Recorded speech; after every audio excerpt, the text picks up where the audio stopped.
অগ্নিকাণ্ডে যারা শহীদ হয়েছেন তাদেরকে শহীদই বলা যায়, কেননা হাজারো মায়ের কোলের শিক্ষার্থীরা ছিল বেশি।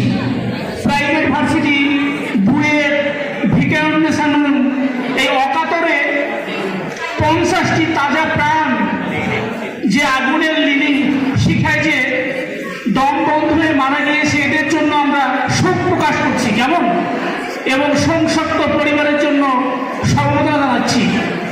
সারা বাংলাদেশ থেকে 34 অধিক শিক্ষা প্রতিষ্ঠান, আমি দেখেছি কালকে ঢাকা বিশ্ববিদ্যালয়ের শিক্ষা উপাচার্য স্যার ছিলেন, সেই সকাল 8টা থেকে ঢাকা শহর, ঢাকার বাইরের বিভিন্ন জেলা থেকে, বিশেষ করে আমি ধন্যবাদ দেব ছোট্ট ছোট্ট সোনামণিদের সাথে 6 থেকে 10-এর যে গার্ডিয়ানরা সকাল থেকে এসে তাদের উৎসাহ দিয়েছে।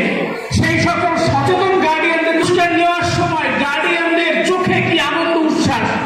এজন্য আমরা কি বলি, ঘুমিয়ে থাকে শিশুর পিতা, সব শিশুর অন্তরে। এই সফলতা, এই অক্সফোর্ড বিশ্ববিদ্যালয়, ঢাকা বিশ্ববিদ্যালয়কে কি বলা হয়?